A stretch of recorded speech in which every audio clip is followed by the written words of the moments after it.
ओम शांति। 6 दिसंबर 2023 बाबा के महावाक्य।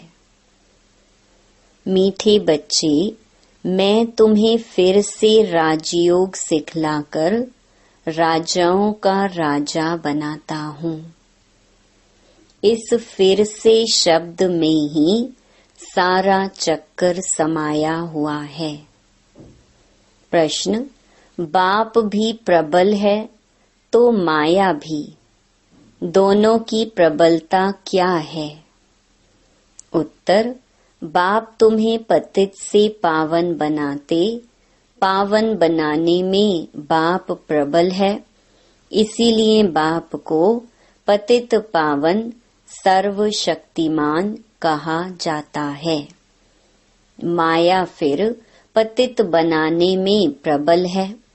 सच्ची कमाई में गृहचारी ऐसी बैठती है जो फायदे के बदले घाटा हो जाता है। विकारों के पीछे माया तवाई बना देती है। इसलिए बाबा कहते, बच्चे देही अभिमानी बनने का पुरुषार्थ करो। गीत, हमें उन राहों पर चलना है। ओम शांति। तुम बच्चों को किन राहों पर चलना है? जरूर राह बताने वाला होगा। मनुष्य रॉन्ग रास्ते पर चलते हैं तब तो दुखी होते हैं। अभी कितने दुखी हैं क्योंकि उनकी मत पर नहीं चलते। सब उल्टी मत पर चलते आए हैं। जब से उल्टी मत देने वाले रावण का राज्य शुरू हुआ है, बाप समझाते हैं, तुम इस समय रावण की मत पर हो। तब हरेक का ऐसा बुरा हाल हुआ है। सब अपने को पतित कहते भी हैं। गांधी बापू जी भी कहते थे, पतित पावन आओ, गोया हम पतित हैं। परंतु कोई भी समझते नहीं कि हम पतित कैसे बने हैं। चाहते हैं भारत में राम राज्य हो, परंतु कौन बनाएगा? गीता में बाप ने सब बातें समझाई हैं, परंतु गीता के भगवान का ही नाम उल्टा लगा दिया है। बाप समझाते हैं, तुमने क्या कर दिया है? क्राइस्ट के बाइबल में पोप का नाम डाल दें तो कितना नुकसान हो जाए। यह भी ड्रामा है। बाप बड़े से बड़ी भूल समझाते हैं। यह आदि मध्य अंत का ज्ञान गीता में है। बाप समझाते हैं, मैं तुमको फिर से राजाओं का राजा बनाता हूँ। तुमने 84 जन्म कैसे लिए, यह तुम नहीं जानते हो। हम बताते हैं, यह कोई भी शास्त्र में नहीं है। शास्त्र तो अनेक हैं, भिन्न भिन्न मतें हैं। गीता माना गीता। जिसने गीता गाई है उसने ही राय दी है।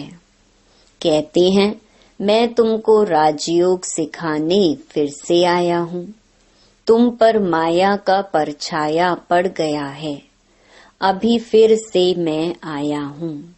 गीता में भी कहते हैं, हे भगवान, फिर से गीता सुनाने आओ, अर्थात फिर से गीता की नॉलेज दो। गीता में ही यह बात है कि आसुरी सृष्टि का विनाश और दैवी सृष्टि की स्थापना फिर से होती है। फिर जरूर कहेंगे, गुरु नानक फिर से आएगा अपने समय पर। चित्र भी दिखाते हैं। श्री कृष्ण भी फिर से वही मोर मुकुट वाला होगा। तो यह सब राज गीता में है, परंतु भगवान को बदल दिया है। हम ऐसे नहीं कहते कि गीता को नहीं मानते, परंतु उसमें जो यह उल्टा नाम मनुष्यों ने डाल दिया है, उसको बाप आ करके सीधा करके समझाते हैं। यह भी समझाते हैं, हर एक आत्मा में अपना अपना पार्ट नुंधा हुआ है। सब एक समान नहीं हो सकते। जैसे मनुष्य माना मनुष्य, वैसे आत्मा माना आत्मा, परंतु हर एक आत्मा में अपना पार्ट भरा हुआ है। यह बातें समझाने वाला बड़ा बुद्धिमान चाहिए। बाप जानते हैं कौन समझा सकते हैं, कौन सर्विस करने में समझदार हैं, किसकी लाइन क्लियर है। देही अभिमानी रहते हैं। सब तो परिपूर्ण देही अभिमानी नहीं बने हैं। यह तो अंत में रिजल्ट होगी। इम्तिहान के दिन जब नजदीक होते हैं तो मालूम पड़ जाता है कौन कौन पास होंगे। टीचर्स भी समझ सकते हैं और बच्चे भी समझते हैं कि यह सबसे तीखा है। वहाँ तो ठगी आदि भी हो सकती है, यहाँ तो यह बात हो ना सके। यह तो ड्रामा में नूंद है, कल्प पहले वाले ही निकलेंगे। हमें पता चलता है सर्विस की रफ्तार से। इस सच्ची कमाई में घाटा और लाभ ग्रहचारी आदि आती है। चलते चलते टांग टूट पड़ती है। गंधर्वी विवाह करने बाद फिर माया एकदम तवाई बना देती है। माया भी बड़ी प्रबल है। बाबा प्रबल है पावन बनाने में, इसीलिए उनको सर्वशक्तिमान पतित पावन कहा जाता है। और फिर माया प्रबल है पतित बनाने में। सतयुग में तो माया होती नहीं, वह है ही वाइसलेस वर्ल्ड। अभी है एकदम विशियस वर्ल्ड। कितनी जबरदस्त प्रबलता है। चलते चलते माया एकदम नाक से पकड़ तबाही बना देती है, फारकती दिला देती है, इतनी प्रबल है। भल सर्वशक्तिमान परमपिता परमात्मा को कहते हैं, परंतु माया भी कम नहीं है। आधा कल्प उनका राज्य चलता है, यह कोई थोड़े ही जानते हैं। दिन और रात आधा आधा होता है। ब्रह्मा का दिन, ब्रह्मा की रात। फिर भी सतयुग को लाखों वर्ष, कलयुग को कितने वर्ष दे देते हैं। अभी बाप समझाते हैं तो समझ में आता है। यह तो बिल्कुल राइट है। बाप बैठ पढ़ाते हैं। कलयुग में मनुष्य थोड़े ही गीता का राजयोग सिखाए राजाओं का राजा बनाएंगे। ऐसे तो कोई है नहीं जिसकी बुद्धि में हो कि हम राजयोग सीख राजाओं का राजा बनेंगे। वो गीता पाठशालाएं तो अनेक हैं, परंतु कोई राजयोग सीख राजाओं का राजा व रानी बन नहीं सकते। कोई भी एम ऑब्जेक्ट राजाई पाने का नहीं है। यहाँ तो कहते हो हम बेहद के बाप से भविष्य सुख की राजाई पाने के लिए पढ़ते हैं। पहले पहले तो अल्फ पर समझाना है। गीता पर ही सारा मदार है। मनुष्यों को कैसे पता पड़े सृष्टि चक्र कैसे फिरता है। हम कहाँ से आए हैं, फिर कहाँ जाना है, कोई को पता नहीं है। कौन देश से आया, कौन देश है जाना, गीत भी है ना, सिर्फ तोते मुहाफिक गाते रहते हैं। बुद्धि जो आत्मा में है वह नहीं जानती कि हम जिसको हे परम पिता परमात्मा कहते हैं वह कौन है। उनको ना देख सकते हैं न जान सकते हैं। आत्मा का तो फर्ज है ना बाप को जानना देखना। अभी तुम समझ गए हो हम आत्मा हैं, परम पिता परमात्मा बाप हमको पढ़ाते हैं। बुद्धि कहती है बाप आकर पढ़ाते हैं। जैसे किसकी आत्मा को बुलाते हैं तो समझते हैं ना उनकी आत्मा आई है। तो तुम समझते हो हम आत्मा हैं, हमारा वह बाप है। बाप से जरूर वर्षा मिलना चाहिए। हम दुखी क्यों हुए हैं? मनुष्य तो कह देते बाप ही सुख दुख देने वाला है। भगवान को गाली देते रहते हैं। वह हैं आसुरी संतान। जैसे कल्प पहले कहा है वैसे कहते हैं।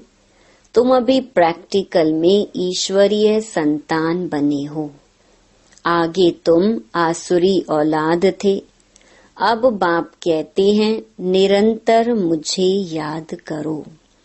किसको भी यह 2 अक्षर समझाना बहुत सहज है।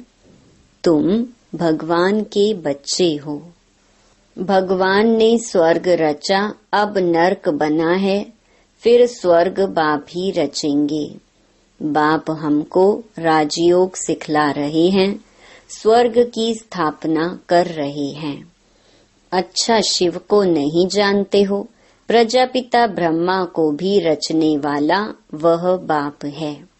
तो जरूर बाप ब्रह्मा द्वारा ही सिखाएंगे।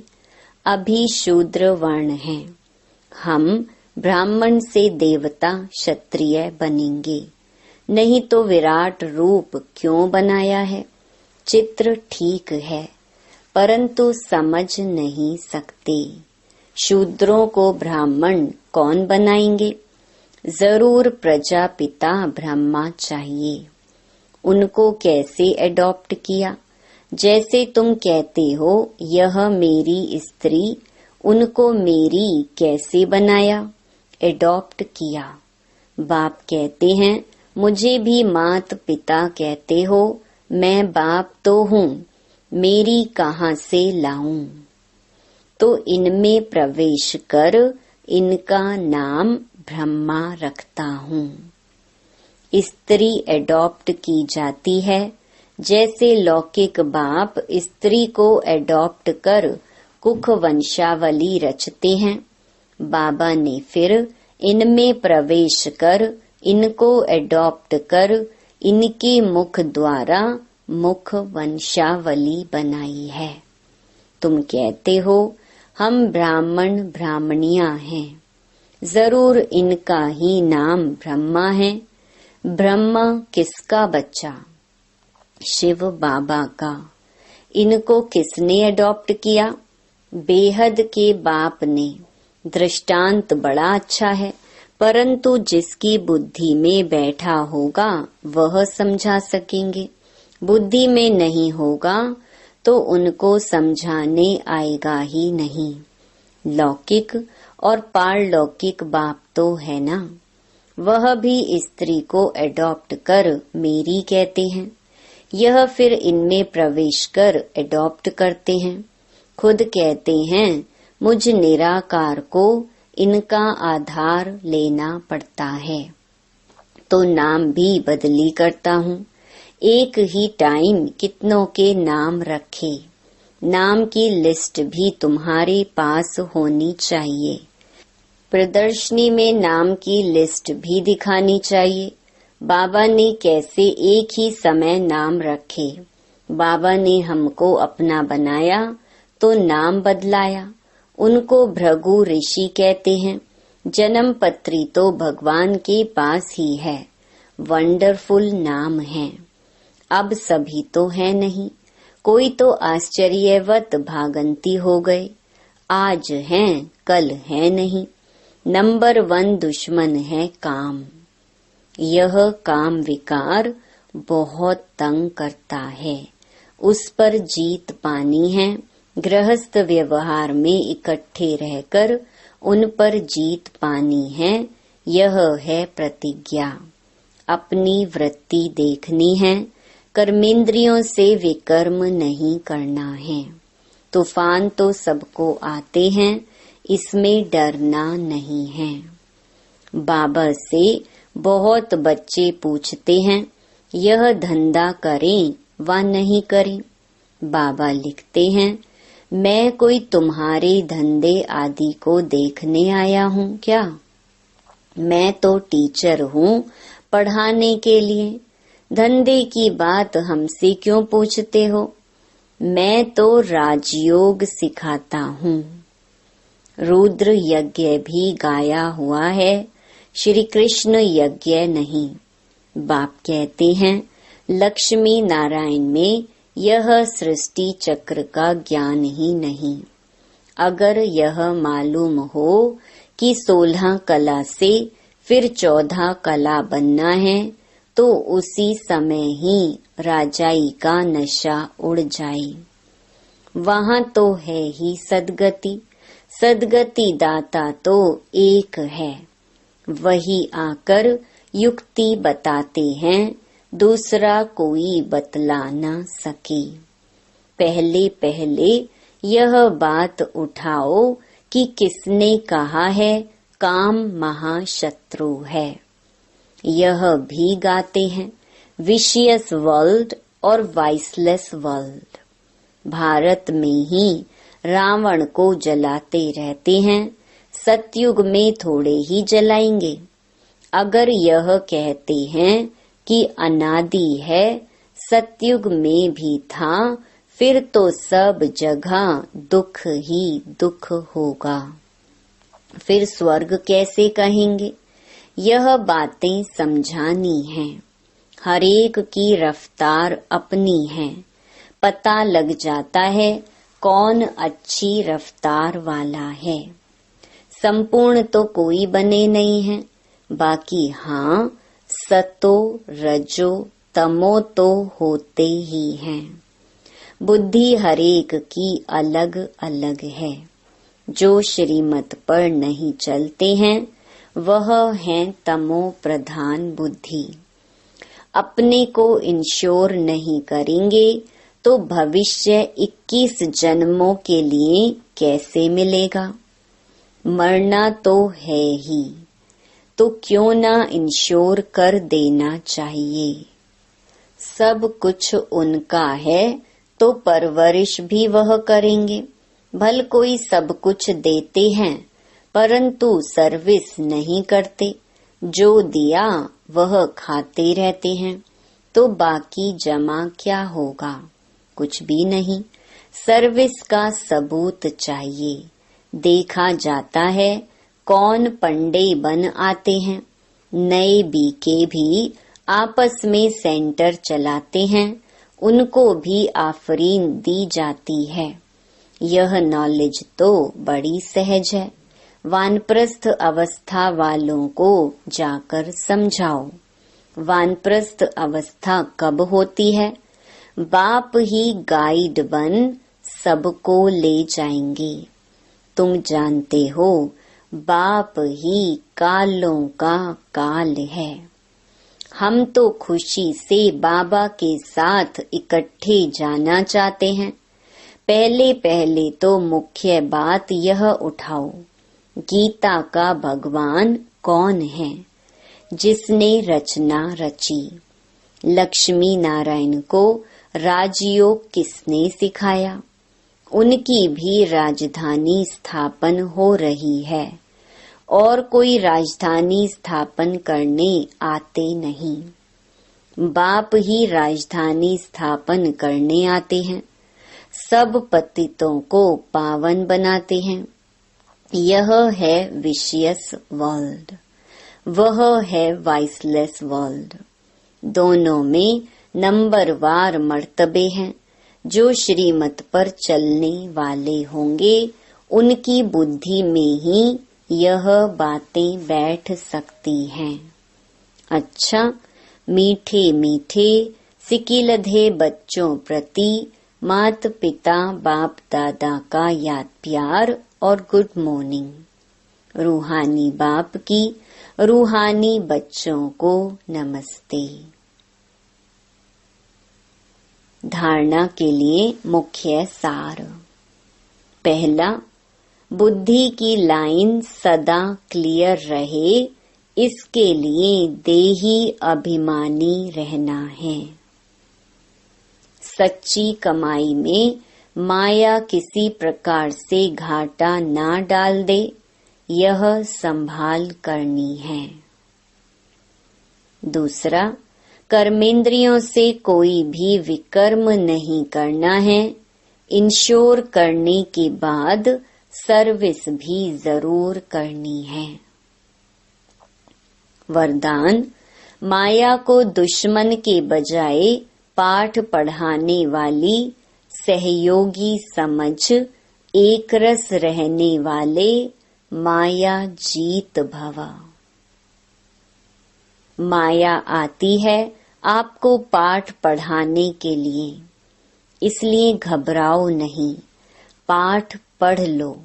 कभी सहनशीलता का पाठ, कभी शांत स्वरूप बनने का पाठ पक्का कराने के लिए ही माया आती है। इसलिए माया को दुश्मन के बजाय अपना सहयोगी समझो तो घबराहट में हार नहीं खाएंगे। पाठ पक्का करके अंगद के समान अचल बन जाएंगे। कभी भी कमजोर बन माया का आह्वान नहीं करो तो वह विदाई ले लेगी। स्लोगन, हर संकल्प में दृढ़ता की महानता हो तो सफलता मिलती रहेगी। ओम शांति।